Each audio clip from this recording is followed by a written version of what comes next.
Welcome back everybody, a new video about NIO and pricing versus competition. So I think there might be some ways of NIO could improve. I'm not saying that I could do it better or that I have the final idea here, but I want to tell you what is the problem in my opinion, and then think out loud a little bit of how and what could be changed in order to get NIO sales up there and more successful also for the NIO sub-brand Onvo here, the L60 versus Tesla. So that's what we're going to talk in this video. If you appreciated that, please smash a like, make sure to be subscribed. And now let's jump into this example straight away. So here we're comparing the NIO EC6 on the left-hand side and the Seeker 7X on the right-hand side. This I actually noticed in one of the WeChat groups that I'm in, so that's also what triggered this idea of making this video, because I thought, the Chinese are looking at that and they just think the Seeker car is such a better deal. And most importantly, I'm talking here about the mass market perception. I'm talking about the common person who's possibly not as much as we are into EVs and NIO, and who doesn't know necessarily a lot about electrical cars, about NIO as a brand, and so on.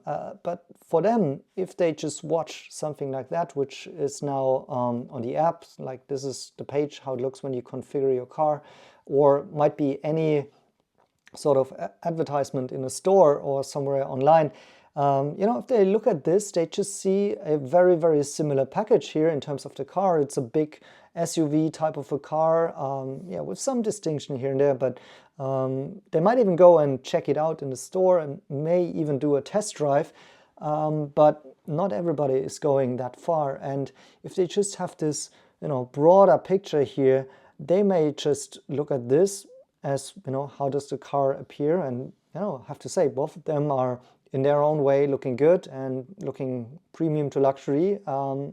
Not bad offerings at all. But then you just look at the price next as a consumer, right? And this comes in as for the Seeker here below 300,000 RMB, very crucial. So 290,000 roughly, versus for the EC6 around 360,000 RMB. And personally, I think the pricing above 300,000 RMB for NIO is, granted, should be the right positioning and so on. And I think it's a huge success that NIO is managing to gain 40% of this EV-only market in China in this above 300,000 RMB segment. So I don't say that NIO should actually lower their prices in order to become more attractive here, but still we could ask the question why people may be opting to buy this Seeker car simply on stats like this, and generally what might be missing out here in NIO's sales, their marketing and pricing strategy that could potentially be improved to actually get some of those Seeker buyers over and invest a little bit more into what I think is the better quality car. Because I think that's a fundamental, issue and question that we are struggling with as NIO fans or investors, that we do see how NIO cars are so much better in their offering and their build quality and so many other things like design and so on. But we feel like the consumers are, for some reason, not really accepting that or appreciating that, right? Because we sometimes think like that the sales, for example, are lacking that little extra boost. Now, what it might come down to as a problem that I want to talk about here and that I've identified is the battery size. So, besides the price, the second big variable that you're getting here is this 100 kilowatt hour pack. And for NIO, at this configuration, it's a 75 kilowatt hour pack. So obviously this car would be even more expensive if you opt for the 100 kilowatt hour battery pack. Which means if you are happy with the quality of the Seeker car and the brand and everything, it's a no-brainer to go for the Seeker, right? Because you get a larger battery pack and you get it at a cheaper price. And that's I think how many people are regarding NIO as priced too high. Whereas this might be also partly due to a problem here of how the car is being marketed, in my opinion, and I'm happy to discuss that. But I do think it's not necessary really to go too much on this battery pack size as a way of marketing your car, because it's putting NIO at a disadvantage here. It's already hard to grasp like what is the advantage of NIO here in terms of the quality and so on. And then NIO really is doing itself not a favor by putting out the battery pack size out there, because what really should be the reason why people go for the NIO instead for the Seeker here is battery swapping, obviously, which gives you the flexibility to switch between battery pack sizes, that you can have BAAS also with a lower upfront cost. And then ultimately the availability of charging spots and swap station spots everywhere, that should be the real relief for the range anxiety issue, and not what most consumers are probably going for the bigger battery pack, because for them it's feeling natural, right? If I go for the bigger pack, then I have more range, I have more buffer. That seems to be the safer option, while in reality it might actually be the much safer option to go for the NIO if you think it through. And all of you guys know that, because you know about the flexibility, you know about the health and warranty issues, you know about the battery degradation issues, you know about all of those benefits that battery swapping is offering, but it's possibly not so obvious for most people. And I think that's one thing that NIO should really consider. And I'm not saying that I have the final idea of how that should be playing out, but one thing that we might learn here from this example, Tesla versus Onvo, whereas in my opinion it's the same problem that NIO is going in here advertising a 600 kilowatt hour battery pack. It's not necessary. Again, why do you go and advertise this 60 kilowatt hour battery pack? What's the advantage of doing that? If I look at the Model Y, the only number it's given me besides the price, which by the way is higher than the Onvo price, is that it's having a range of 600 kilometers. So people can work with that. They know how far they're getting.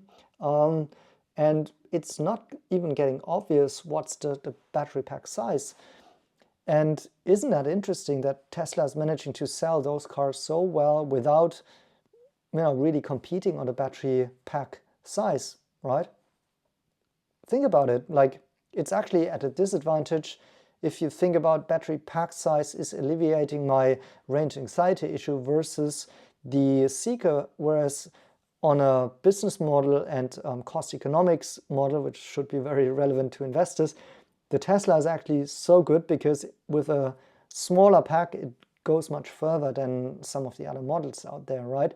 So I think Tesla is pulling a smart move here of not disclosing the battery's pack size, and that's how I'm thinking out loud here openly, that I think there is a flaw with the NIO way of advertising their cars, because really focusing on this 60 kilowatt hour pack, it's not giving the user any benefit in a sense, right? You always think you are actually lower, which is, the Onvo, for example, is achieving more or less the same range than the Tesla car, by the way, with a smaller pack. So I think the Tesla Model Y is around 62.5 kilowatt hour battery pack. So you can see on an efficiency level, they are very similar, right?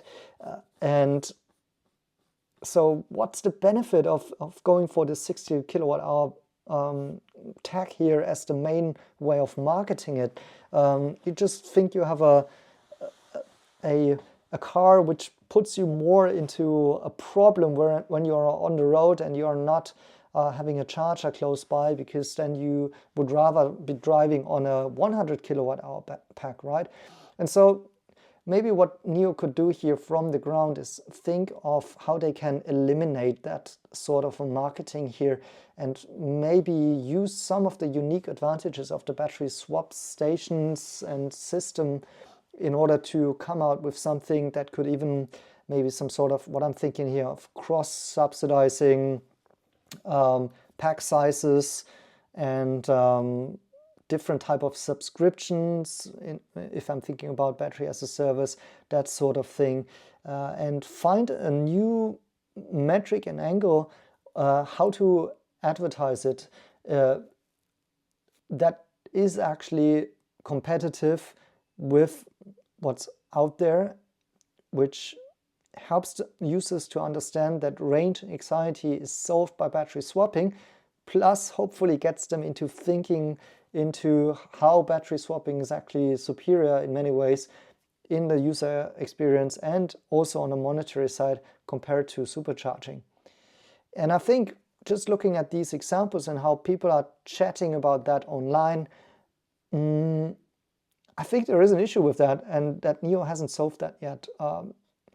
Again, I'm not saying that I have the final answer here of how they should do it. Otherwise, I would suggest how to do it. Maybe you've got some good ideas in the comment section, but I'm just thinking that this is really one of the more obvious ways of how this, in my opinion, whole wrong image has evolved, that NIO is priced too high.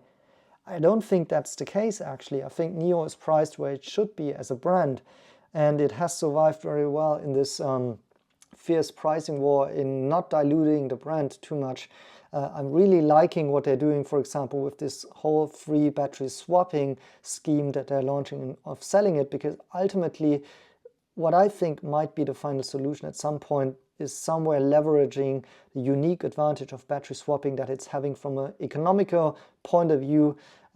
There's no such revenue stream that can be unlocked for grid balancing, for example, for the other OEMs that don't own the infrastructure, that don't have battery swapping and so on. So this needs to be fed somehow back to the consumer in a way. And I made a video in the early videos about Onvo where I said, I was walking through Guangzhou and said, NIO need to be more bold in the way they're advertising it. And they should, for example, promise a long-term outlook and view of free energy that you're getting with NIO.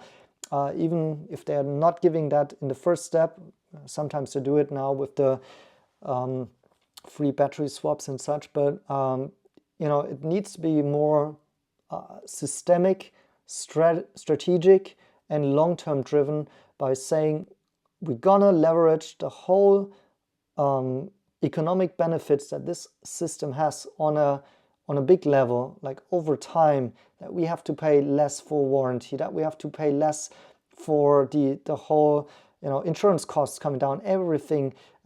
For all of those players involved in the system, there will be an economic benefit, and we're going to forward that to the consumer and then make it also visible, transparent in a pricing strategy somehow. This is the way how NIO needs to market their cars in order to stand out in this competition and really find a moat, a unique selling point that works well and really sets them apart, and which could really fuel also kind of a buying spree once people are getting that.